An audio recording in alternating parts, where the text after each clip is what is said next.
Bien-aimés dans le Seigneur, nous sommes toujours dans notre thème, les clés du royaume des cieux. Et nous continuons aujourd'hui, nous allons tirer une conclusion et nous allons avancer dans cette exhortation. Nous avons dit dans Matthieu 16, verset 19, que Jésus a dit qu'il remettrait les clés du royaume des cieux à Pierre. Que ce qu'il a délié sur la terre sera délié dans les cieux. Ce qu'il allait lier sur la terre sera lié dans les cieux.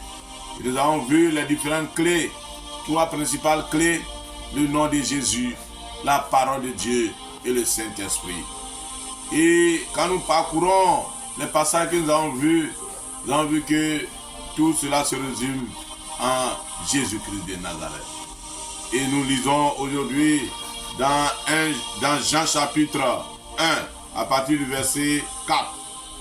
En elle était la vie, et la vie était la lumière des hommes. La lumière, lui, dans les ténèbres, et les ténèbres ne l'ont point reçu.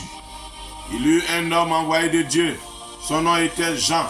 Il vint pour servir de témoin, pour rendre témoignage à la lumière, afin que tous crussent par lui. Il n'était pas la lumière, mais il parut pour rendre témoignage à la lumière. Cette lumière était la véritable lumière qui, en venant dans le monde, éclaire tout homme. Elle était dans le monde, et le monde a été fait par elle, et le monde ne l'a point connue. Elle est venue chez les siens, et les siens ne l'ont point reçue. Mais à tous ceux qui l'ont reçue, à ceux qui croient en son nom, elle a donné le pouvoir de devenir enfants de Dieu, lesquels sont nés, non du sang, ni de la volonté de la chair, ni de la volonté de l'homme, mais de Dieu. Et la parole a été faite chair, et elle a habité parmi nous, pleine de grâce et de vérité. Et nous avons contemplé sa gloire, une gloire comme la gloire du Fils unique, béni du Père. Donc quand nous parlons de la parole qui était avec Dieu, la parole qui était Dieu, la parole qui donnait la vie, et cette vie c'était la lumière, et cette lumière que les hommes n'ont pas reçue, les siens n'ont pas reçue, mais à tous ceux qui l'ont reçue, cela donne le pouvoir de devenir enfant de Dieu. Et il parle de la parole qui a été faite chair, qui est devenue chair, qui est venue au milieu de nous, qui avait la gloire du Fils unique béni du Père, Jésus. Donc, la première clé, nous avons dit, c'est le nom de Jésus.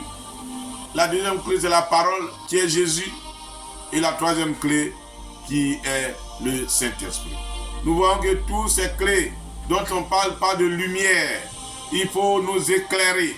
Nous devons être éclairés sur le chemin. Nous avons besoin de cette lumière pour nous éclairer.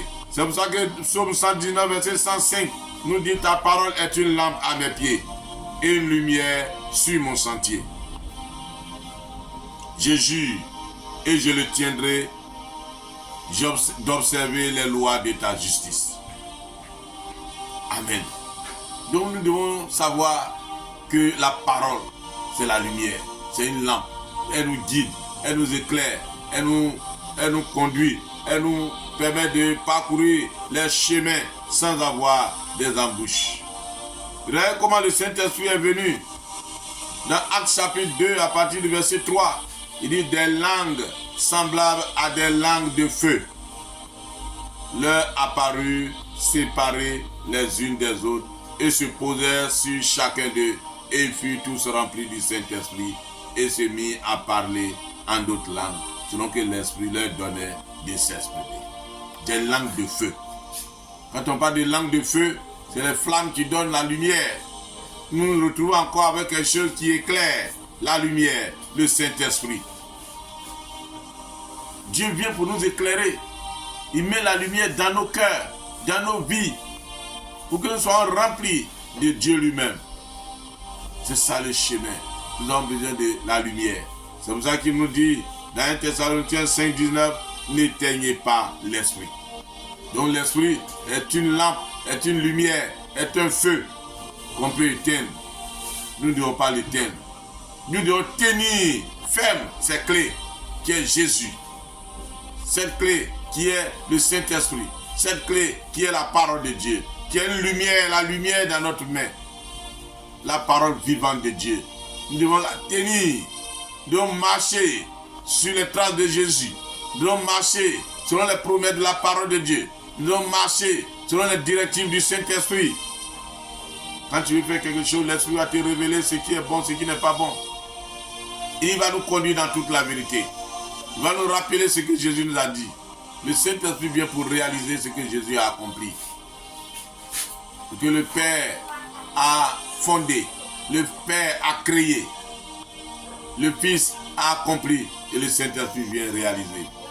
Nous devons laisser le Saint-Esprit réaliser ses œuvres à travers notre vie, nous éclairer par sa parole. Et que Jésus-Christ soit notre Seigneur, notre Sauveur continuellement. Bien-aimé, tiens ferme ces clés. Garde la parole. Marche selon la parole. Marche selon les directives de l'Esprit. Et que Jésus soit toujours ton Seigneur, ton Sauveur. La gloire revienne à notre Père. Au nom de Jésus, nous allons prier. Notre Père, nous voulons te célébrer ce matin. Tu nous as permis de connaître les clés du royaume. Et nous voulons que ces clés qui sont une lumière, une lampe, un feu, qu'ils soient toujours tenus, allumés, pour nous éclairer. Seigneur, permet que nous puissions garder cette flamme allumée dans notre cœur, allumée dans notre vie, et que cette lumière éclaire toujours notre sentier, que cette lampe soit toujours sur notre sentier, pour que nous puissions atteindre les objectifs que le Saint-Esprit a fixés pour nous. Merci Père, parce que tu vas agir, tu vas ouvrir ces portes, pour que nous puissions rentrer dans le royaume des cieux. À toi l'honneur et la gloire, au nom puissant de Jésus. Amen.